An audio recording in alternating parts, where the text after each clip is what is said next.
Hey everybody, welcome to Church at Home with Rachel for Thursday, the 8th of June.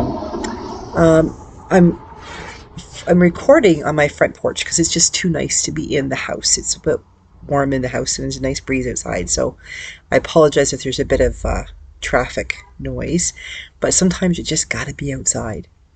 I wanted to talk today a little bit about pride. I don't mean being like house proud, being proud of your house, although I'm kind of proud of our house. We're working away at it. It's getting better. I'm not talking about being proud of your kids. I'm proud of my stepkids. They're awesome boys. I'm not talking about that. I'm talking about pride, the Pride month of June, when we celebrate and recognize the LGBTQs, two-spirited plus and allies and questioning community, and recognizing that we really do have a responsibility to take care of our community members. I spoke yesterday about, sorry about noise. I spoke yesterday about the importance of community and recognizing that communities can pop up all kinds of places when they're least expected. And for a lot of people, especially for people, I think, in smaller towns and more rural places away from the metropolises and the cities, if you are a member of the LGBTQ two-spirited plus community, it can be really difficult to find your community, to find those pop-up communities that take care of you and will watch over you. And so I'm wearing my Pride shirt today, and in a recognition that this is Pride Month, and wanting people to understand that my channel is a safe place to be. It's a safe community to be. Now, there's lots of people who disagree with me, and you know what? That's okay. I don't mind that. I don't mind if people, who disagree make comments. I ask that you make them respectfully and not trash other people. You don't have to agree with me. That's where conversation begins. Dialogue can happen best when people come from different perspectives. But one thing we need to do is be careful of one another, because regardless of whether we agree or we understand where someone from a different community group is coming from, one thing we all need to recognize is that we are all created as children of God. And if you're not a follower of God, I get it. If you need to boil it down to, we all have DNA. We all have blood coursing through our veins, and it's the same color blood. And if you know somebody from the LGBTQ community were to donate blood at the blood bank and you were in an accident and got their blood, you know what? It would save your life. It wouldn't change you. It wouldn't taint you. But what it would do is save your life. So even if it's not, we're all children of God. Bring it down to the molecularly, we come from a very similar place.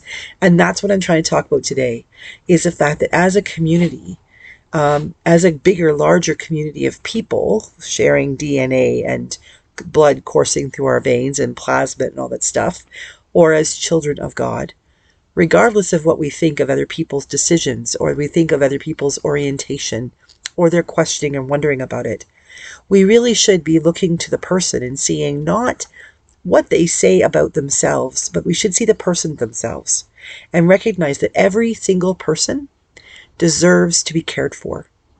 There is not one child born in the world that doesn't deserve, just simply because they breathe air, that doesn't deserve to be loved for exactly who they are. And if we can love them the moment they're born, before they have any questions, before they have an opinion, before they make a decision we don't agree with, then why wouldn't we love them later on in life? And to love them means we have to commit to nurturing them. We need to support them and encourage them. And an example of that, I'd like to draw your attention to this plant over my shoulder here. I'm not much of a gardener, and when I went away last week on Thursday, I neglected to remember to tell my husband to water my plants. I have two. I have this plant, and I have what I think might be a petunia. No, it's not a petunia. It might be a begonia, or it might be, oh, for heaven's sakes, I can't remember what it's called. It's blooming anyway, and it's sort of growing in spite of me. But I forgot to tell him to water the plants. And when I got home on late Monday night, the other one was actually looking pretty healthy, little dry, but pretty healthy. That one was like brown, and it was withering. And I gave it lots of water, and I got up again this morning, gave it some more water, and it's coming back. It's looking pretty good, considering I'm not a gardener. But it's, for me, it's like a metaphor for taking care of people, and in particular in this Pride Month, taking care of those people who are seeking their place, seeking to be accepted for who they are. If I will take care of a plant, I don't understand how it works, and I tend to forget it's there because I'm not a gardener. But when I do see it, I remember, oh, I got to water. I've got to give it life. I've got to give it the things it needs. I can't let it sit in the baking heat in the sun, and I can't let it go dry. I need to give it water. If I am willing to do that for my plant, what more should I be willing to do for people? People who are struggling to say to their families, this is who I am. And I'm sorry, but for all those people who say it's their choice and they should just choose differently, if you've ever really had a great conversation, like sat down and had an honest conversation with a young person who is struggling with understanding their own sexuality, their own orientation, can you honestly say that they would choose this life? What young person would choose to be harassed? What young person would choose to say to their family, I think this is who I am, when they wonder if their family will accept them or kick them out of the house? What older person who has lived their whole life, maybe, married and children, and realizing late in life that if they had grown up in this era, they never would have been married to that person or had those children. Doesn't mean they don't love them. Doesn't mean they don't adore their children. But realizing that they had been allowed to think about who they really were, to express their feelings, to be able to have a relationship with the people, that the person that they truly felt attracted to and wanted to get to know better, that their life would be so very different. Because the fact is, that happened to a lot of people. Looking back on life, we think about all those movies where we talked about um, um, like they were confirmed bachelors or they were spinsters. How many of them were that because they really just loved not having anyone in their life? How many of them were just absolutely phenomenally happy with, living their life, going to work every day and coming home by themselves, or, their roommate, like, because society would have said, no, that's not acceptable. I know that we are not yet in that place where we have been able to water and nurture people, encouraging them to bloom as God created them to be, or as their DNA has created them to be. But I think with things like Pride Days and Pride Months, we're getting closer. We're getting closer to that place where we can say, we encourage you to figure out who you are, and we hope that you will be all you can be. You don't have to agree. You don't have to have the same opinion as other people. But maybe what you can do, if you really, really have a problem with it, is you can just stop talking. Don't force your thoughts onto someone else's life.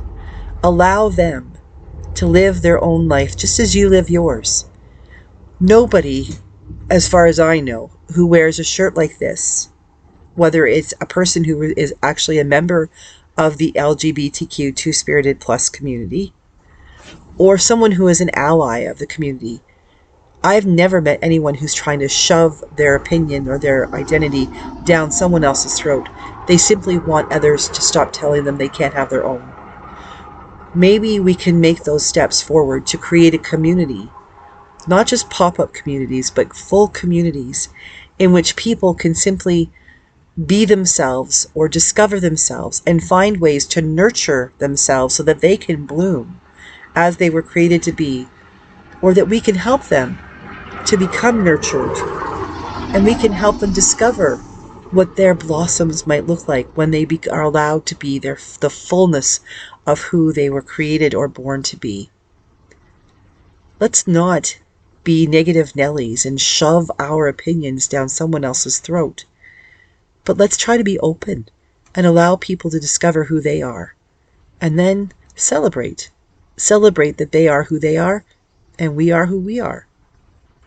this Pride Month, this month of June, when we recognize and we celebrate all of the diversity of the children of God, of people who are born differently and uniquely, and yet we have all of those common biology things like plasma and blood and white and red blood cells and DNA and bone marrow, all those things together that don't speak of sexuality or orientation, but speak of humanity.